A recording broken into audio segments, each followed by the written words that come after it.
இந்த வீடியோவை கடைசி வரை பாருங்க. இங்க தம்பியும் அவருடைய மனைவியும் அண்ணனுடைய வீட்டுக்கு வந்திருக்காங்க. தம்பி மிகப்பெரிய தொழிலதிபர். ஆனால் அண்ணன் மாசம் 20,000 சம்பளம் வாங்கும் ஏழ்மையில் இருக்கிற ஒரு சாதாரண மனிதன். அண்ணன் அவருடைய மனைவியை வர சொல்லி குடிக்கிறதுக்கு தண்ணி எடுத்துட்டு வர சொல்றாரு. அவங்க தண்ணி எடுத்துட்டு வந்து கொடுத்ததுக்கு அப்புறம் 2 பேருக்கும் ஏதாவது சமைத்து எடுத்துட்டு வான்னு சொல்றாரு. உடனே அவங்களும் சரின்னு சொல்றாங்க. ஆனா இவருடைய தம்பி எங்களுக்கு எதுவும் வேண்டாம், சாப்பிடுற அளவுக்கு நேரம் இல்லைன்னு சொல்றாரு. உடனே இந்த பொண்ணு நீங்க ரொம்ப நாள் கழிச்சு வீட்டுக்கு வந்திருக்கீங்க, ஒரு 3 நாளாவது தங்கிட்டு போங்கன்னு சொல்றாங்க. உடனே இவரும் தன்னுடைய தம்பி கிட்ட அட்லீஸ்ட் ஒரு நாளாவது தங்கிட்டு போங்கன்னு சொல்றாரு. உடனே தம்பி நான் இங்க தங்குனா எனக்கு நிறைய லாஸ் ஆகும், அதனால நான் உடனே போகணும்னு சொல்றாரு. அதுக்கப்புறம் தன்னுடைய அண்ணன் கிட்ட நீங்க இன்னமும் 20,000 சம்பளத்துக்கு தான் வேலைக்கு போயிட்டு இருக்கீங்களான்னு கேக்குறாரு. அதுக்கு அண்ணன் ஆமா, அந்த வேலை செய்யறது எனக்கு ரொம்ப பிடிச்சிருக்கு, அந்த பணமே என்னுடைய குடும்பத்துக்கு சரியா இருக்குன்னு சொல்றாரு. உடனே இவருடைய தம்பி நீங்க கொஞ்சமாவது யோசிச்சு பாருங்க, விலைவாசி எல்லாமே அதிகமாக போய்கிட்டு இருக்கு, ஆனா நீங்க இன்னமும் அந்த பழைய பைக்கையே வச்சிருக்கீங்கன்னு சொல்லி ஏளனமா பேசிட்டு அவருடைய செக்கை எடுத்து 20 லட்சம் ரூபாய்க்கு செக் எழுதி தன்னுடைய அண்ணன் கிட்ட கொடுக்கிறாரு. உடனே அவரு நான் என்னுடைய வாழ்க்கையில சந்தோஷமா இருக்கேன், எனக்கு இந்த பணம் எல்லாம் வேண்டாம்னு சொல்றாரு. உடனே இவரும் சரி நான் இங்க இருந்து கிளம்புறேன், எனக்கு லேட் ஆகிவிட்டதுன்னு சொல்லிட்டு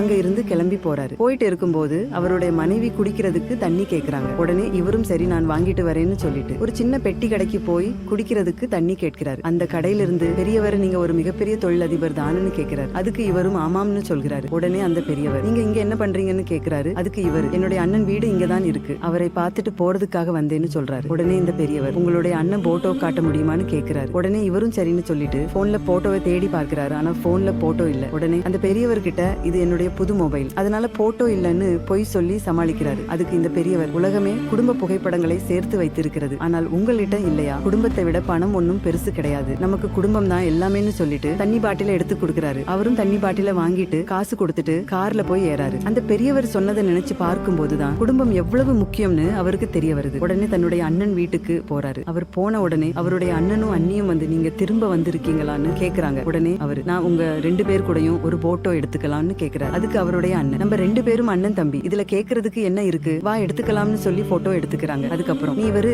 தன்னுடைய அண்ணி கிட்ட எனக்கு சாப்பாடு ரெடி பண்ணுங்க, எனக்கு ரொம்ப பசிக்குது, உங்க கையால சாப்பிட்டு ரொம்ப நாள் ஆச்சுன்னு சொல்றாரு. அவங்களும் சரின்னு சொல்லிட்டு சமைக்கிறதுக்கு போறாங்க. அதுக்கப்புறம் இவரு தன்னுடைய அண்ணனை கட்டி பிடிச்சு என்ன தயவு செஞ்சு மன்னிச்சிடுங்கண்ணா, நான் இவ்வளவு நாள் பணம்னு சொல்லிட்டு உங்களுடைய பாசத்தை புரிஞ்சிக்காம விட்டுட்டேன், நம்ம எல்லாரும் ஒரே வீட்டுல இருக்கும்போது எவ்வளவு சந்தோஷமாக இருந்தோம், ஆனா நான் பணம் வந்ததுக்கு அப்புறம் உங்களை ரொம்ப அவமானப்படுத்தி இருக்கிறேன், நீங்க கஷ்டப்பட்டு வேலைக்கு போய் என்னைய படிக்க வச்சதுனாலதான் நான் இன்னைக்கு இந்த நிலைமையில இருக்கிறேன், இனிமே நம்ம எல்லாரும் ஒன்னா இருக்கலாம்னு சொல்றாரு. உடனே அவருடைய அண்ணனும் நீ என்னுடைய தம்பிடா, உன் மேல இருக்க பாசம் என்னைக்குமே எனக்கு குறையாதுன்னு சொல்லிட்டு திரும்பவும் 2 பேரும் கட்டி பிடிச்சுக்கிறாங்க. இந்த அண்ணன் தம்பியோட பாசம் உங்களுக்கு பிடிச்சிருந்தா இந்த வீடியோவுக்கு ஒரு லைக் போட்டு கமெண்ட்ல சூப்பர்னு கமெண்ட் பண்ணுங்க.